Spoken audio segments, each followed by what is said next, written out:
Hello friends, welcome to Diaries. അപ്പോൾ നമ്മളിന്ന് ചെയ്യാൻ പോകുന്നൊരു കുക്കിംഗ് വീഡിയോ ആണ്. ചിക്കൻ പോപ്കോൺ ആണ് നമ്മളിന്ന് ചെയ്യാൻ പോകുന്നത്. അപ്പോൾ കഴിഞ്ഞ കുക്കിംഗ് വീഡിയോയ്ക്ക് കുറേ പേര് ട്രൈ ചെയ്തു എന്ന് പറഞ്ഞിട്ട് നമുക്ക് പേഴ്സണലി മെസ്സേജ് അയച്ചിട്ടുണ്ടായിരുന്നു. അവർ ചെയ്ത ഡിഷസൊക്കെ ഫോട്ടോസ് അയച്ചു തന്നിട്ടുണ്ടായിരുന്നു. അപ്പോൾ ഒരുപാട് പേരത് ട്രൈ ചെയ്ത് നോക്കുന്നതെന്ന് അറിഞ്ഞതിൽ വളരെ സന്തോഷം. അപ്പോൾ അവരുടെ ഫോട്ടോ ഇപ്പോൾ ഇവിടെ കാണിക്കും. ആൻഡ് ഇന്ന് നമ്മൾ ചിക്കൻ പോപ്കോൺ ആണ് ഉണ്ടാക്കാൻ പോകുന്നത്. അപ്പോൾ അതെങ്ങനെയാണ് ഉണ്ടാക്കുന്നതെന്ന് നമുക്ക് പെട്ടെന്ന് നോക്കാം. അപ്പോൾ ചിക്കൻ പോപ്കോൺ ഉണ്ടാക്കാനായിട്ട് ഞാനിവിടെ എടുത്തിരിക്കുന്നത് ഒരു 1/2 കിലോ ചിക്കനാണ് എടുത്തിട്ടുള്ളത്. 1/2 കിലോ ചിക്കനെ നമ്മൾ ഇതിപ്പോൾ വിങ്സ് എടുത്തിട്ടുണ്ട്, ഞാൻ വിങ്സ് എടുക്കേണ്ടില്ല. പിന്നെ ചിക്കനെ നമ്മൾ ചെറിയ ക്യൂബ്സ് ആയിട്ട് ബോൺലെസ് പീസസ് വേണം എടുക്കാൻ. എടുത്തിട്ട് നമുക്ക് ചെറിയ ചെറിയ പീസായിട്ട് ഇതുപോലെ കട്ട് ചെയ്തെടുക്കുക, ചെറിയ പീസുകളായിട്ട് കട്ട് ചെയ്തെടുക്കുക. ഇതിപ്പോൾ ഇവിടത്തേക്ക് വേണ്ടിയിട്ടായതുകൊണ്ടാണ് ഞാൻ വിങ്സ് കൂടെ എടുക്കേണ്ടില്ല.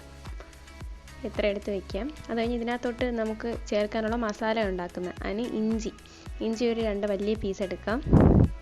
വെളുത്തുള്ളി ഒരു 10 അല്ലി വെളുത്തുള്ളി എടുക്കാം.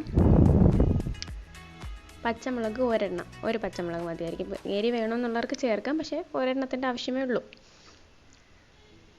അടുത്തതായിട്ട് നമ്മൾ ചേർക്കാൻ പോകുന്നത് പെപ്പർ പൗഡറാണ്. പെപ്പർ പൗഡർ ഒരു ടീസ്പൂൺ പെപ്പർ പൗഡർ ചേർക്കുക. മഞ്ഞൾപ്പൊടിയും ഒരു 1/2 ടീസ്പൂണോ 1 ടീസ്പൂൺ ചേർത്താലും പ്രശ്നമില്ല. 1/2 ടീസ്പൂണാണ് ഞാനിവിടെ എടുത്തിട്ടുള്ളത് മഞ്ഞൾപ്പൊടി. അത് കഴിഞ്ഞ് ഉപ്പ് നമ്മൾ 2 ടീസ്പൂൺ എടുക്കണം. 2 ടീസ്പൂൺ ഉപ്പ്.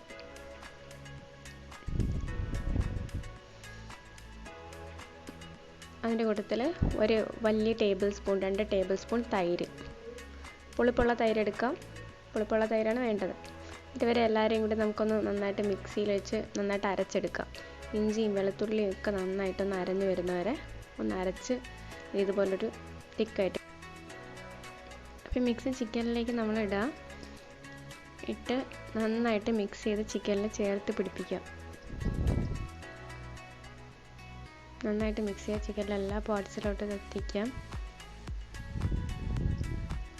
ഇപ്പോൾ നന്നായിട്ട് മിക്സ് ആയിട്ടുണ്ട്. മിക്സ് ആയതിന് ശേഷം നമുക്ക് ഒരു 2-3 മണിക്കൂർ ഫ്രിഡ്ജിൽ വെച്ചിരിക്കുമ്പോൾ പെട്ടെന്ന് ഇത് മസാല അതിലേക്ക് പിടിക്കും. ഒരു 2-3 മണിക്കൂർ വെച്ചതിന് ശേഷം നമ്മൾ ചിക്കൻ ഇപ്പോൾ എടുത്തിട്ടുണ്ട്. ഇപ്പോൾ മസാല നന്നായിട്ട് പിടിച്ചിട്ടുണ്ട്. ഉപ്പൊക്കെ നന്നായിട്ട് ചിക്കനിലോട്ട് പിടിച്ചിട്ടുണ്ട്. മഞ്ഞളൊക്കെ ചേർത്ത് ഇനി നമുക്കിതിനെ മാറ്റി വയ്ക്കാം. അടുത്ത നമ്മളൊരു പ്ലേറ്റ് എടുക്കുക. അതിനകത്തോട്ടൊരു 3 ടേബിൾ സ്പൂൺ കടലമാവ്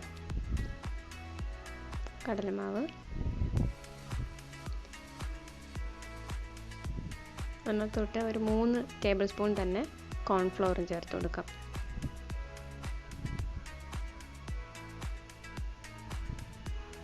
മിക്സ് ചെയ്യുക. അതിനകത്തോട്ട് നമ്മൾ 1 ടേബിൾ സ്പൂൺ കാശ്മീരി ചില്ലി ആകുമ്പോഴത്തേക്കും നമുക്ക് നല്ല നിറം കിട്ടും, പക്ഷേ അധികം എരിവുണ്ടാവില്ല. അപ്പോൾ 1 ടേബിൾ സ്പൂൺ കാശ്മീരി ചില്ലി ചേർക്കാം. ഉപ്പ് ആവശ്യത്തിന്. ഉപ്പ് ഞാനിപ്പോൾ ഇവിടെ എടുത്തിരിക്കുന്നത് ഒരു 1/2 ടീസ്പൂണാണ്. 1/2 ടീസ്പൂൺ ഉപ്പ്. ചിക്കൻ പൗഡർ ചേർക്കണമെന്നുണ്ടെങ്കിൽ ചേർക്കാം, അല്ലെങ്കിൽ വേണ്ട, സ്കിപ്പ് ചെയ്യാം.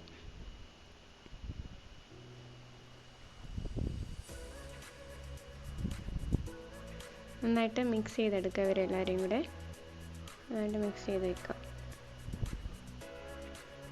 നമ്മളെടുത്ത് വെച്ചിരിക്കുന്ന ചിക്കൻ ഇതിനകത്തോട്ട് മിക്സ് ചെയ്തെടുക്കുക. നന്നായിട്ട് ചിക്കൻ്റെ എല്ലാ സൈഡിലും ഇത് പറ്റിച്ച് വയ്ക്കുക. വേറൊരു പ്ലേറ്റിലോട്ട് നമ്മൾ എടുത്ത് വയ്ക്കാം. ചിക്കനെല്ലാം നമ്മളങ്ങനെ മിക്സ് ചെയ്ത് വെച്ചിട്ടുണ്ട്. ഇങ്ങനെ ചെയ്ത് വെച്ചതിന് ശേഷം മാത്രം ഫ്രൈ ചെയ്യാൻ തുടങ്ങാം കേട്ടോ.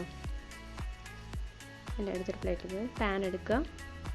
പാനിൽ വെളിച്ചെണ്ണ, നമ്മൾ ചിക്കൻ ഇങ്ങനെ മുങ്ങി നിൽക്കുന്ന കണക്ക് എണ്ണ എടുക്കുക. ഒരുപാട് വേണ്ട, ഒരുപാട് കുറയാനും പാടില്ല. ഇതുപോലെ എന്നിട്ട് എണ്ണ ചൂടാകുമ്പോൾ ചിക്കൻ പീസുകൾ ഇട്ട് കൊടുക്കാം. നന്നായിട്ട് ചൂടായതിന് ശേഷം ചിക്കൻ ഇടുക, അല്ലെങ്കിൽ ആ മാവ് അതിൻ്റെ പുറത്തൊന്ന് ഇളകിപ്പോവും. ചിക്കൻ പീസെല്ലാം നമുക്ക് ഇട്ട് കൊടുക്കാം.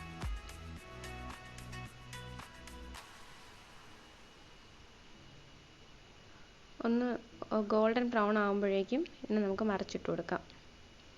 അപ്പോൾ ഇതൊരു ഗോൾഡൻ ബ്രൗൺ ആയിട്ടുണ്ട്, ഏകദേശം പ്രിപ്പയർ ആയിട്ടുണ്ട്. അപ്പോൾ ഇന്നത്തെ വീഡിയോ എല്ലാവർക്കും ഇഷ്ടപ്പെട്ട് കാണുമെന്ന് വിശ്വസിക്കുന്നു. എല്ലാവർക്കും ഇഷ്ടപ്പെട്ടെങ്കിൽ ലൈക്ക് ചെയ്യുക, സബ്സ്ക്രൈബ് ചെയ്യുക.